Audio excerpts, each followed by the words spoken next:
अजी मैं की हूँ घड़ी खम्मा सा राम राम सा। मेरा नाम सावी है और सीकिंग सॉल्यूशंस विद सावी में आपका एक बार फिर से बहुत बहुत स्वागत है। कोटा के स्टूडेंट्स नीट और जेई की प्रिपरेशन और उसके साथ आ जाता है खाना। सही कहूँगी कि पिछले कुछ दिनों में मैंने रियलाइज़ किया है कि जितने स्टूडेंट्स से हमारा संवाद हुआ है सबने कहीं ना कहीं ये जिक्र किया कि खाना अगर अच्छा ना हो तो उनकी हेल्थ और मेंटल हेल्थ दोनों पर असर पड़ता है। तो आज का कॉन्वर्सेशन कुछ इसी तरीके से होगा कि हम फूड इंडस्ट्री जो कोटा में है उसको जान पाएंगे, एक मेस आखिर मेस क्यों कहलाता है वो भी जान पाएंगे। And in fact with us we have our guest from uncle ji mess and he is called Shivam. Shivam ji बहुत बहुत स्वागत है। Thank you very much. अच्छा, मैं इससे पहले कि कोटा की मेस इंडस्ट्री के बारे में समझूं, खाने की इंडस्ट्री के बारे में और सवाल पूछूं, सबसे पहली बात तो ये कि अंकल जी मेस कैसे शुरू हुआ and how did you all begin? Okay, so way back in 2011 पहले मैं और मेरे बड़े भाई आए थे यहाँ पढ़ने के लिए। अच्छा। हमने यहाँ पे अपनी जेई की प्रिपरेशन की थी। फिर मेरी मदर भी साथ में आई थी, तो उन्होंने ऑब्ज़र्व किया कि यहाँ पे खाने को लेके बहुत बच्चों को दिक्कतें आती हैं जो खासकर मेस वगैरह में खाते हैं। एंड सिंस माय फादर शुरू से ही बिजनेस में रहे हैं, तो उनके दिमाग में फिर ये आया कि जब ये एक दिक्कत है जिसका सॉल्यूशन अपन प्रोवाइड कर सकते हैं, तो उन्होंने इसे मेस के रूप में स्टार्ट किया था। तो इट स्टार्टेड ऑन 2 अक्टूबर गांधी जयंती 2013। 2013 जी हाँ, यानी एक डिकेड हो गया है, 10 साल। जी हाँ, 10 साल का अच्छा, experience 10 साल। और आपने नोटिस किया होगा कि कोटा के स्टूडेंट्स भी काफ़ी बदल गए हैं। इस बीच में हमने कोविड भी देख लिया and of course eating habits तो हर जनरेशन वाइज चेंज हो जाती है। तो क्या ये चेंज आप लोगों को भी लगता है कि स्टूडेंट्स जो आते हैं वो चेंज हो गए हैं ईटिंग हैबिट्स के मामले में भी? क्या अब उनकी शिकायतें ज़्यादा होती हैं? जी, ये हुआ है क्योंकि जैसे मैंने बताया मैं भी रहा हूँ यहाँ पे। तो जब हम लोग मेस में खाया करते थे कभी कभार, तो हमें जो सर्व किया जाता था हम उसी में संतुष्ट रहते थे। हम लोग खाते थे, हम लोग ज़्यादा कंप्लेंट्स या ज़्यादा डिमांड्स कुछ भी ऐसा नहीं रहता था। क्योंकि अच्छा, उस टाइम हमें ये भी आइडिया था कि थोड़े मोरे चैलेंजेस आते हैं जो लोग हमें सर्व कर रहे हैं, एज इन मेस जो हमें खाना प्रोवाइड कर रहे हैं, तो उनके पास भी बहुत सारे चैलेंजेस हैं। उस टाइम भी हमें थोड़ा मोरा आइडिया था, अब तो फिर भी बहुत आइडिया कि हमारे पास क्या चैलेंजेस हैं। बट उस टाइम से अभी में ये चेंज मैंने देखा है बच्चों में कि अभी के बच्चे डिमांड ज़्यादा करते हैं, विच इज़ गुड, क्योंकि I mean you are paying for it, तो obviously will be demanding more. आपने पैसे दिए हैं, आप चाहेंगे कि जो मैंने पैसे दिए मुझे उसका पूरा रिटर्न मिले। राइट। तो एक तरीके से वो ठीक भी है, but since we are on the receiving side, तो हमें लगता है कि थोड़ा कम रहे तो ज़्यादा अच्छा रहेगा। अच्छा, कितनी फ्रीक्वेंटली डिमांड कर देते हैं, मतलब ऐसे? नहीं, आई मीन एवरी डे मैं काउंटर पे बैठता हूँ, तो हर दिन खाने को लेके फीडबैक आता है कि भाई आज ये मेन्यू चेंज कर दिया, आज इस सब्जी में ये ठीक नहीं था, आज उस सब्जी में वो ठीक नहीं था, आज ये अच्छा था, आज वो ख़राब था। तो बहुत पॉजिटिव नेगेटिव दोनों तरीके के फीडबैक आते हैं। अगर नेगेटिव आते हैं तो अपन उसमें चेक करते हैं कि क्या अगर उसमें कुछ सुधार की ज़रूरत है तो अपन करवा सकते हैं तो करवाते हैं। पॉजिटिव को तो अपन अच्छे से ही लेते हैं। Of course, that's true. अच्छा, तो अभी अगर एक सेशन में देखा जाए तो आपके पास कितने स्टूडेंट्स होते हैं और how many meals do you provide? So we provide lunch and dinner 2 times a day। 12 o'clock to 3 o'clock lunch रहता है, शाम में 7:30 से 10 बजे तक डिनर का टाइम रहता है। अच्छा। अभी फ़िलहाल हमारे पास 2 सेंटर हैं, एक इंदिरा विहार में, एक जवाहर नगर में। तो at a time near about 1200 students का खाना बनता है, दोनों सेंटर्स मिला के। अच्छा। हाँ, एक जगह पे 700 के अराउंड, एक जगह पे 400 प्लस 100-150 टिफिन्स जाते हैं हमारे, जो फ्लक्चुएट करते हैं। ये नंबर्स हमेशा फ्लक्चुएट करता है। ये पीक सीजन पे थोड़ा ज़्यादा जाता है, ये जब बच्चे वापस जाते हैं तो ऑब्वियसली कम हो जाता है। हाँ। तो ये रहता है। आप लोगों को लगता होगा कि सावी इतने सवाल क्यों पूछ रही है। बताती हूँ कि आखिर इतने सवाल क्यों है। क्योंकि शिवम सर, एक बात मुझे समझ में आती है कि मतलब ये शायद किसी के लिए भी अनइमेजिनेबल था कि फूड भी बच्चों की मेंटल हेल्थ को अफेक्ट कर सकती है।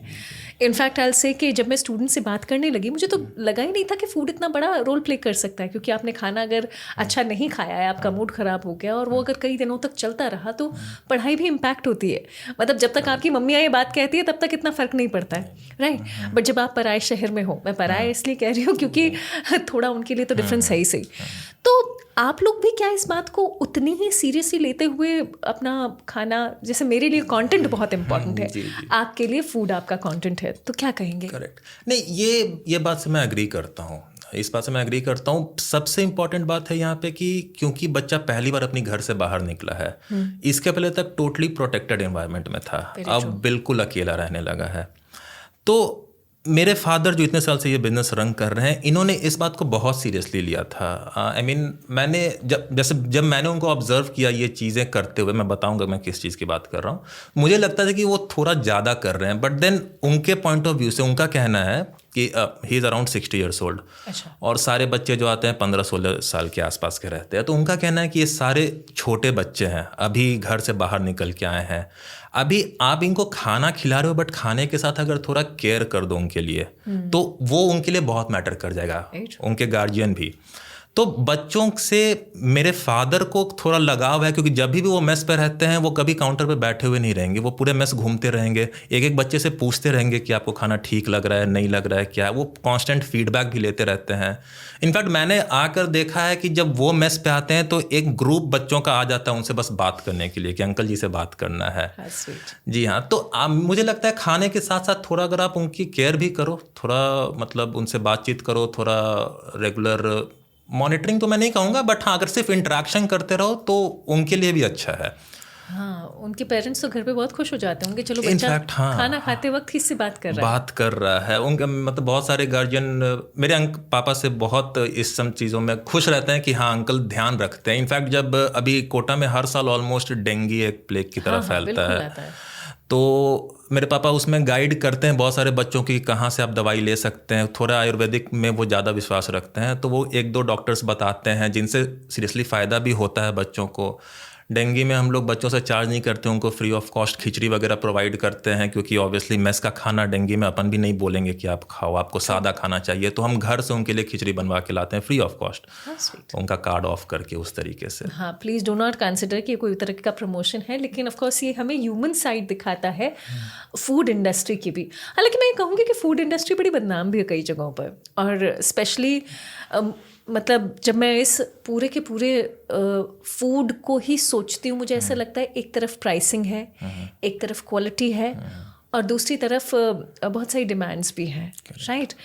तो ये तो क्लियर है कि अच्छी क्वालिटी अगर आप प्रोवाइड कर रहे हैं तो फिर प्राइसिंग बढ़ेगी, लेकिन हर बच्चे की उतनी पेइंग कैपेसिटी हो वो भी ज़रूरी नहीं है ना। लेकिन जब हम इन जनरल पूरे कोटा में बच्चों को देखते हैं तो हमारे मन में आता है इन सभी को अपनी अपनी लिमिट्स में अच्छा खाना मिल जाना चाहिए, क्योंकि पेइंग कैपेसिटी देखिए you can't manage on your on your cities level probably. तो इस चीज़ में how do people manage it, क्योंकि मुझे जहाँ तक पता है आप लोगों का वन ऑफ द कॉस्टलीस्ट है फूड, और क्योंकि आपके फादर साहब इतना ध्यान भी रखते हैं बच्चों का, तो कभी मन में ये नहीं आया कि क्या हम कुछ बेहतर निकाल सकते हैं इन टर्म्स ऑफ प्राइसिंग? देखिए प्राइसिंग मैं आपको ऐसे बताता हूँ, अगर आज की डेट में कोई आपको पूरे महीने का खाना लेस देन 3000 में प्रोवाइड कर पा रहा है तो 2 चीज़ें होंगी। अच्छा। या तो वो आपको ऑप्शंस कम दे रहे हैं क्वालिटी मेंटेन करके, या तो वो आपको ऑप्शंस कम दे रहे हैं। For example limited type of food की, 1 दाल 1 सब्जी 1 चावल, limited number of rotis, right, तो वो आप अच्छी क्वालिटी मेंटेन करके कर सकते हैं अगर आपने ऑप्शंस कम कर दिए। और या फिर अगर वो सस्ते में आपको आ रहा है तो डैट मीन्स कि क्वालिटी में कहीं ना कहीं कॉम्प्रोमाइज़ किया जा रहा है, क्योंकि मार्केट में दोनों टाइप के चीज़ें उपलब्ध हैं। आप अगर एक पनीर खाने जाते हैं तो आपको एक सोया पनीर भी मिलता है और आपको एक मिल्क का पनीर भी मिलता है। ऑब्वियसली प्राइस में डिफरेंस रहता है। सोया पनीर भी खराब नहीं है, बट सोया पनीर को पनीर के नाम पे मार्केट करना वो बुरी चीज़ होगी। Soya paneer is actually very beneficial for health, protein का हाई कंटेंट है उसमें। तो जब आप अच्छा खाना, जब हमारी मेस की क्या स्पेशलिटी है कि हम अच्छा क्वालिटी ऑफ खाना प्लस ऑप्शंस दोनों प्रोवाइड करने की कोशिश करते हैं। मुझे याद है बैक इन 2014 उस टाइम जब मेस में था तो हर मेस पे हर टाइम सिर्फ 1 सब्जी रहती थी, 1 दाल रहती थी, इस तरीके का मेन्यू बनता था। और जब मेरे फादर आए थे शुरू में खाने के लिए तो ऑब्वियसली जो 1 सब्जी बनी है मेस में सबको पसंद नहीं आएगी, किसी को आएगी किसी को नहीं आएगी। तो उस टाइम से मुझे याद है कि पापा ने 2 सब्जी सर्व करने का ये रिवाज स्टार्ट किया था, और आज के टाइम पे सारे मेस में वो देते हैं। तो उनका कहने का ये ऑप्शन है कि एक बच्चा अगर खाने आए और उसको वो 1 सब्जी पसंद ना आए तो उसके पास दूसरा भी कुछ होना चाहिए टेबल पे जिससे वो खा सके। वो नहीं है तो दाल के साथ एटलीस्ट खा सके। तो अगर आप ज़्यादा ऑप्शन प्रोवाइड कर रहे हैं तो ऑब्वियसली प्राइस थोड़ा सा बढ़ेगा, और अगर आप क्वालिटी भी मेंटेन कर रहे हैं तो प्राइस थोड़ा ज़्यादा बढ़ेगा। दोनों चीज़ें हैं। तो हम इस चीज़ को लेके चलते हैं।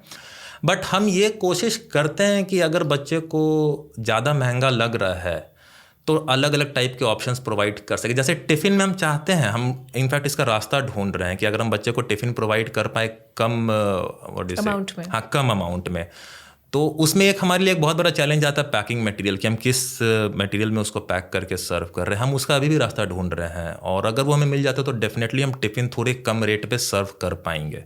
बट वो मिल नहीं रहा है क्योंकि उसमें बहुत सारी चीज़ें आ जाती हैं कि आप जिस चीज़ में पैक करके दे रहे हैं वो एनवायरमेंटली हाइजेनिक है या नहीं, और बहुत सारे चैलेंजेस है। बट अगर वो मिलता है तो हम टिफ़िन में मतलब उस रूट को अभी भी ये कर रहे हैं, एक्सपैंड करने का ट्राई कर रहे हैं कि कम रेट में बच्चों को मिल पाए टिफ़िन खासकर। राइट। अच्छा, since you representing in industry, और क्योंकि मैंने कहा ना आरोप बहुत होते हैं खाने की इंडस्ट्री पर, और मेस पर तो कहते हैं कि नाम ही मेस इसलिए पड़ा है, खैर उसकी अलग हिस्ट्री है।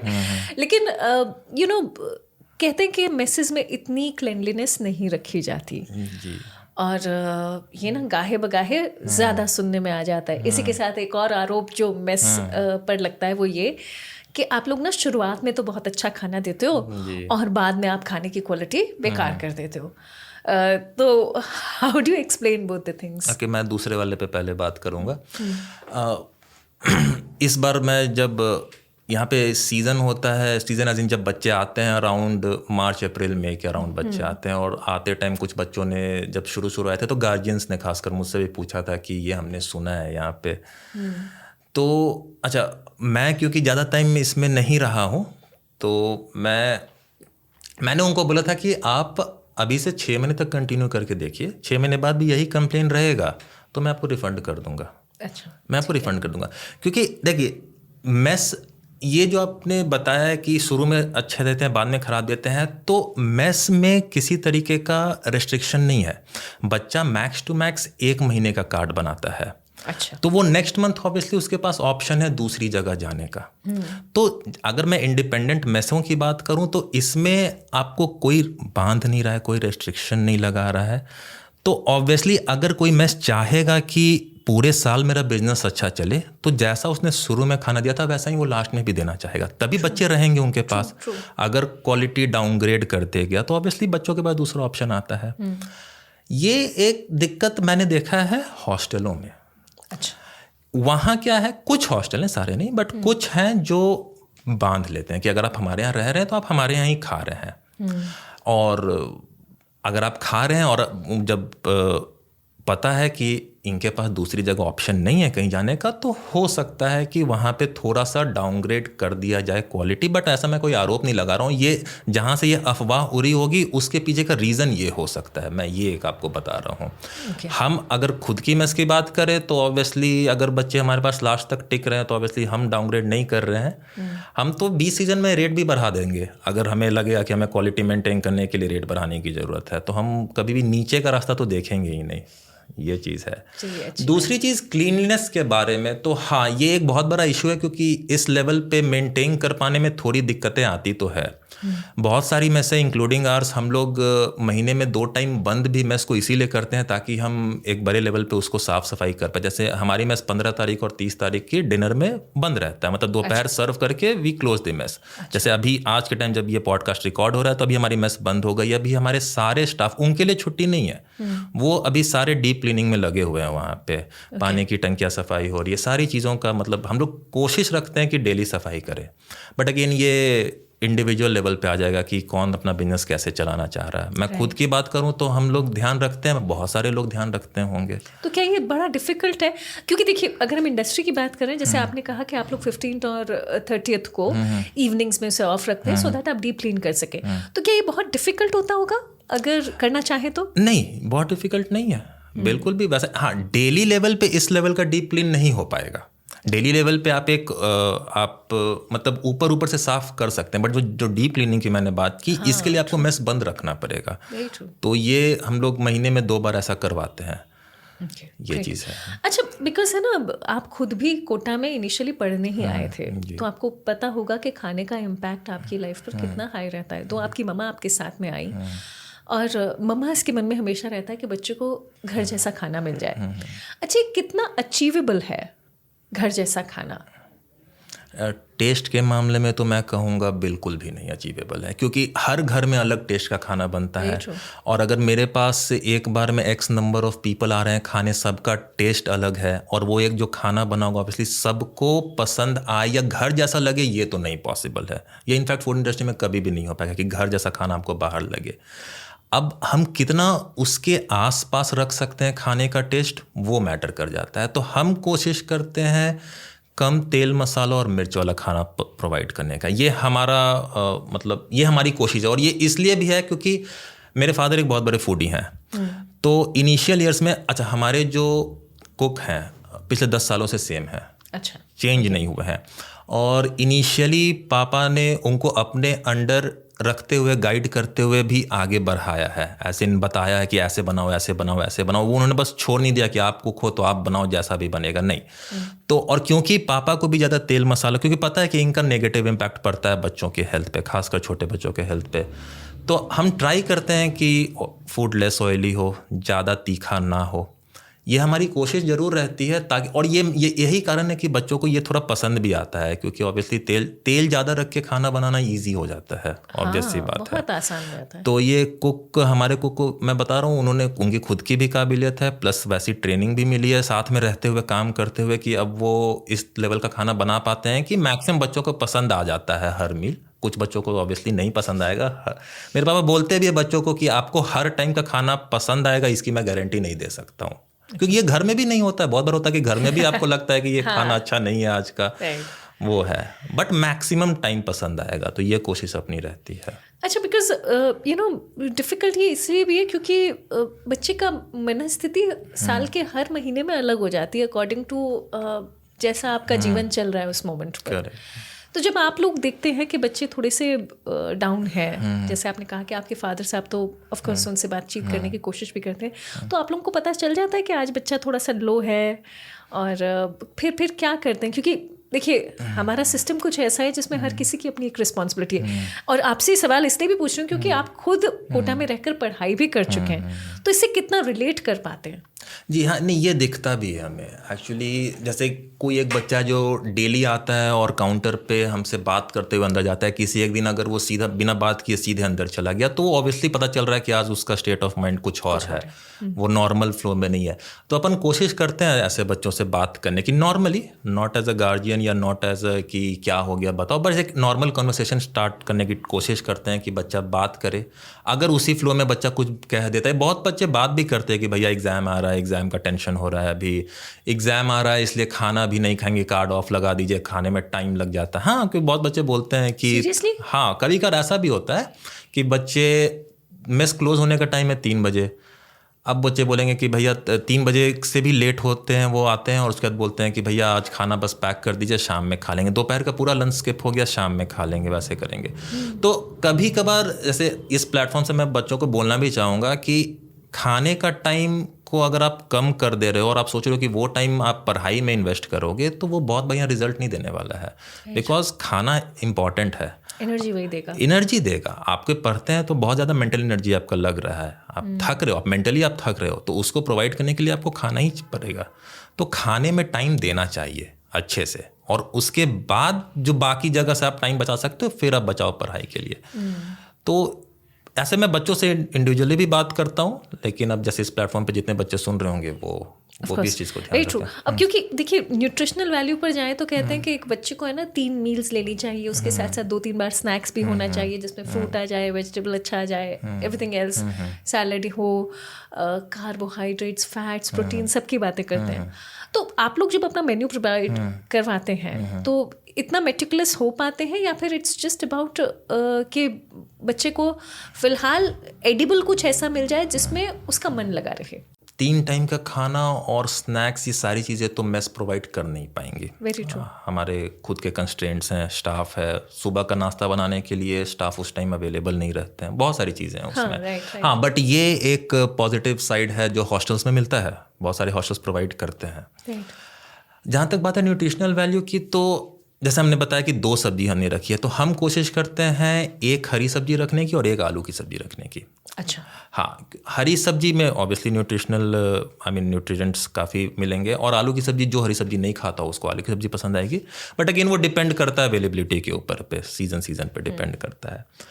प्रोटीन वगैरह के लिए अपन सोयाबीन हफ्ते में 3 से 4 बार बनवाते हैं, क्योंकि वेज मेस है तो नॉन वेज अपन प्रोवाइड करते नहीं है। Most of the messes Kota में वेज ही है, नॉन वेज को उस लेवल की एक्सेप्टेंस है नहीं यहाँ पे, प्लस वो मेंटेन कर पाना भी मुश्किल होता है। तो सोयाबीन प्रोवाइड करते हैं, दोपहर में डेली कर्ड रहता है प्रोटीन वगैरह के लिए। लेकिन जहाँ तक न्यूट्रिएंट स्पेसिफिक बात है, तो इसमें मैंने बहुत रिसर्च भी किया था शुरू में, आपने भी देखा होगा। एक इंडियन वेज थाली obviously lacks a lot of nutrients. It lacks a lot of nutrients. और बच्चे यही थाली खाते हुए बड़े हुए हैं, राइट? अब अगर हम सिर्फ न्यूट्रिएंट स्पेसिफिक फूड पे जाते हैं तो वो एक बहुत बड़ा चेंज हो जाएगा उनके लिए। फॉर एग्जाम्पल, घर पे वो राइस खाते हुए आ रहे हैं, राइस का एक ऑल्टरनेटिव है किनुआ, लेकिन वो हाई फाइबर कंटेंट है, राइट? महंगा भी आता है, बट न्यूट्रिएंट वैल्यू के हिसाब से वो बेटर ऑप्शन रहेगा। बट अगर हम बच्चों को सर्व करें तो ऑब्वियसली 90% विल रिजेक्टेड, बहुत बड़ा चेंज हो जाएगा। तो जहाँ तक बात है स्नैक्स वगैरह की और न्यूट्रिएंट स्पेसिफिक, तो जब हम लोग यहाँ रहते थे, and in fact most of the बच्चे ये करते भी होंगे कि सुबह के स्नैक्स में बहुत बच्चे ड्राई फ्रूट्स रखते हैं अपने रूम्स पे खाने के लिए। ड्राई फ्रूट्स ऑब्वियसली बहुत हेल्दी रहता है। फिर वो चना हो गया, मूंग हो गया, ये सारी चीज़ें वो लोग स्प्राउट्स के तौर पे, मतलब वो लोग खा सकते हैं स्नैक्स के टाइम पे। इनसे उनको काफ़ी अच्छी न्यूट्रिएंट मिल जाएगी। हमारा मील मोस्टली फुलफिलिंग रहता है कि पेट भर के उनको खाना मिले। बहुत हद तक न्यूट्रिएंट प्रोवाइड करता है, बट पूरा नहीं कर पाएगा, ये भी मैं बता रहा हूँ। वो इंडस्ट्री ऐसी है कि नहीं कर सकते हैं। मैं ऑनेस्टली इसको एक्सेप्ट कर रहा हूँ। और दूसरी चीज़, हमारा मेन्यू इस तरीके से भी बनाया जाता है कि एक रेगुलर खाना खाते खाते कोई भी इंसान बोर हो जाएगा। सुबह शाम अगर आपको सिर्फ सब्जी, दाल, चावल, रोटी मिल रहा है तो बोर जाता है।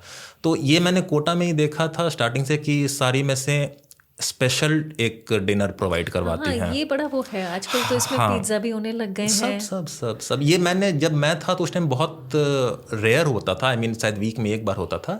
बट आज के टाइम पे हमारी मेस हफ्ते में 3 दिन प्रोवाइड करती है। मोस्टली मैसेज हफ्ते में 3 से 4 दिन डिनर में स्पेशल प्रोवाइड करती है। अब स्पेशल आप और मैं अभी खाएंगे तो हमें उतना मज़ा नहीं आएगा, क्योंकि हम लोग बचपन में खा चुके हैं। ये हमारे ऑडियंस के लिए है।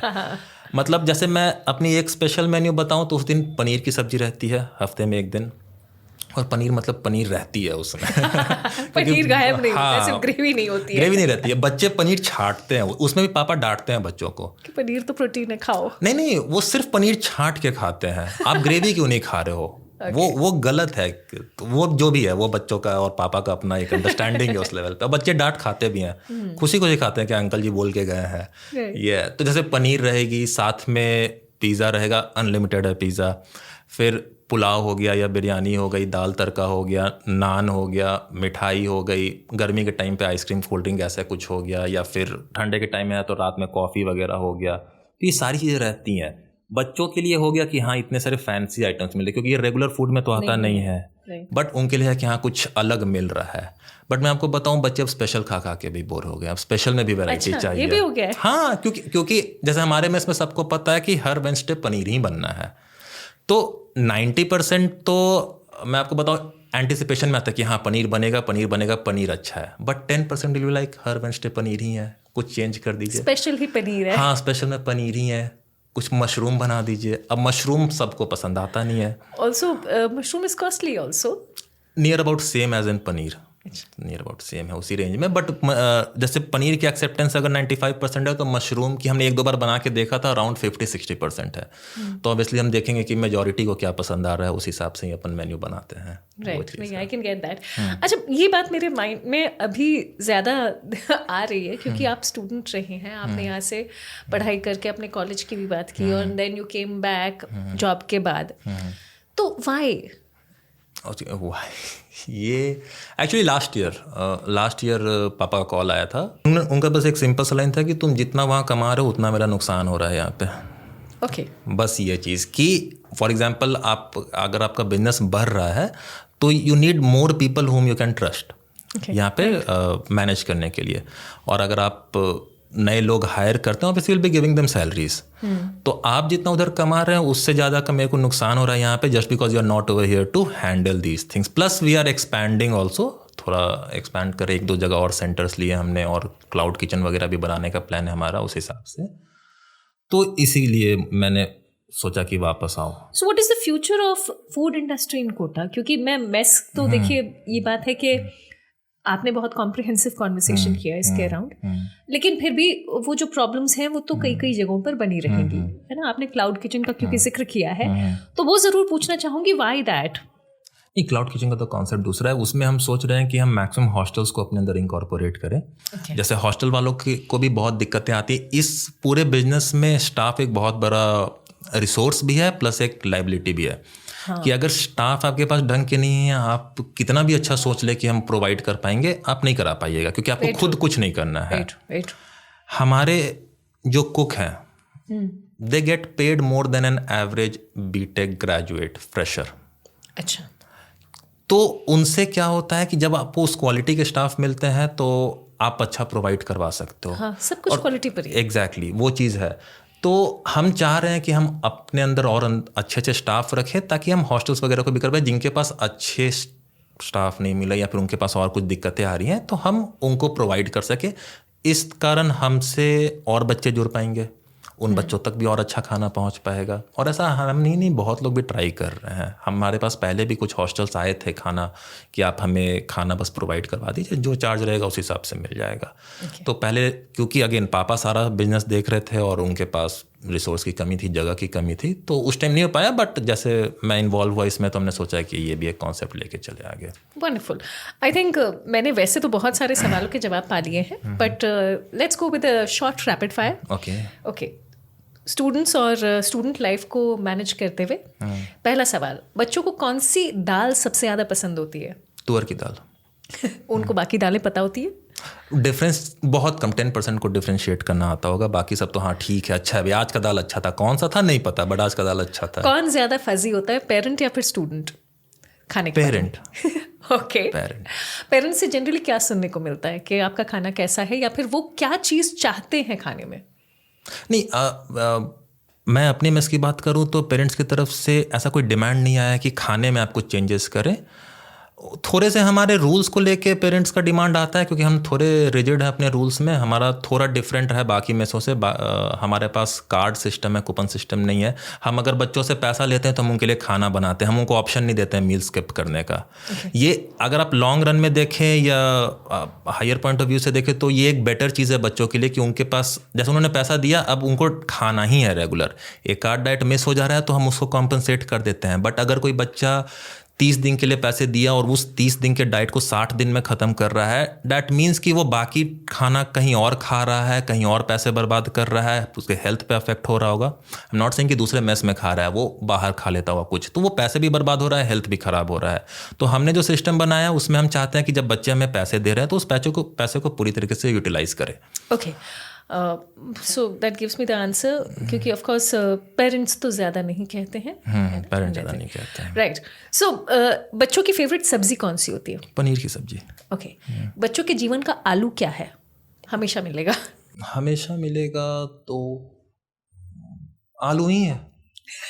आलू क्योंकि मिलता ही है, डेली मिलता है आलू। अच्छा, एक बच्चा अगर मील स्किप करेगा तो आप उसे 2 लाइन में क्या कहेंगे? मील स्किप करेगा तो मैं कहूँगा कि फ्रीक्वेंटली करना चाहिए। क्योंकि जैसा मैंने आपको बताया कि खाने का टेस्ट, कोई भी सेम टाइप का खाना खाते रहेगा बोर हो जाता है। तो हम कहते हैं कि आपको महीने में 2 से 3 बार तो मील स्किप करना चाहिए। आप कुछ और खा के देखो, ताकि आपको जो मेस का खाना है वो बोरिंग ना लगने लगे। आप कहीं और ट्राई कीजिए, थोड़ा सा टेस्ट चेंज कीजिए, फिर वापस आइए। Wonderful. I mean that was unexpected. I think बच्चों के फेवरेट फ्रूट की बात भी मुझे करनी चाहिए, पर क्योंकि मेस वो प्रोवाइड नहीं करता तो हाँ नहीं, मेस हम लोग प्रोवाइड नहीं कर पाते हैं। हम लोग पपाया एंड बनाना का शेक जरूर प्रोवाइड करते हैं, बट फ्रूट्स के मामले में तो ज़्यादा हमारे तरफ से कुछ हो नहीं पाता है। बहुत सारे कंस्ट्रेंट्स हैं उसमें भी फ्रूट्स प्रोवाइड करने में। ओके। बच्चा जब खुश होता है तो क्या कहता है खाने से? आज अच्छा था, आज अच्छा था। उसमें मैं हमेशा उनसे पूछता हूँ, तो पहले अच्छा नहीं था? बोलता नहीं, पहले भी अच्छा था बट आज अच्छा था। मतलब आज उसको पसंद आया, बाकी दिन ठीक ठाक चल रहा है ऐसा। तो ये आज हमारा कॉन्वर्सेशन भी आई एम एक्सपेक्टिंग बहुत अच्छा था, और मुझे पूरी उम्मीद है कि स्टूडेंट्स भी ये बात समझ पाएंगे कि खाना एक्चुअली उनकी मेंटल हेल्थ के लिए भी उतना ही ज़रूरी है जितना उनकी फिजिकल हेल्थ के लिए। राइट। एनीथिंग जो आप स्टूडेंट्स से फ़िलहाल कहना चाहेंगे? मैं कहूँगा कि खाने को लाइटली नहीं लेना चाहिए। बहुत बच्चे हैं, आई मीन मैंने अपने मेस में देखा है, मैं नियर अबाउट बोलूँगा 25-30% जो खाने को बहुत लाइटली लेते हैं। क्लास है, जल्दी जल्दी आ जाएंगे, 2 रोटी खा लिया तुरंत उठ के भाग गए। कुछ के पेरेंट्स भी बहुत परेशान हैं, आके पापा को बोलते हैं कि थोड़ा गाइड कीजिए इसको, लेट आएगा, खाने पे ध्यान नहीं देगा। खाना इम्पॉर्टेंट है, और ये आपको अभी नहीं पता चल रहा है, जब आप लोग हमारे एज में आओगे तो ऑब्वियसली आपको पता रहेगा। और मेरे फादर तो हम लोग से भी बड़े हैं, तो उनको पता है ये चीज़ें, तभी वो गाइड करते हैं इन सब चीज़ों को लेके। खाना बहुत इंपॉर्टेंट है, खासकर जब आप एग्जाम्स के पास हो तब तो और ज़्यादा इंपॉर्टेंट है। Very true and a deep insight. So that was Mr. Shivam from Uncle Ji Mess. In fact, अभी सावी के जाने का टाइम ज़रूर है, लेकिन एक चीज़ और बता दूँ। मैंने शुरुआत में कहा था, जानते हैं मेस को मेस क्यों कहते हैं? इसलिए नहीं कि वो बहुत मेसी होता है। फ्रेंच एक टर्म हुआ करती थी जिसके अनुसार कहा जाता है कि जब मिलिट्री पर्सोनल एक जगह आकर बैठकर खाना खाते हैं, सोशलाइज करते हैं और या फिर रहते भी हैं, तो फिर उसे मेस कहते हैं। तो ऐसा मत समझिए कि यहाँ के मेस मेसी है। ये ज़रूर है कि अगर आप अपना फीडबैक देंगे तब जाकर चीज़ें राइट होंगी। Choose the right things, and of course parents अपनी जो बातें हैं अगर मेस वालों तक पहुँचाएंगे, food will be really good. Keep doing good, और हाँ, खाने का ध्यान रखिएगा। सावी फिलहाल विदा लेती है। Take care.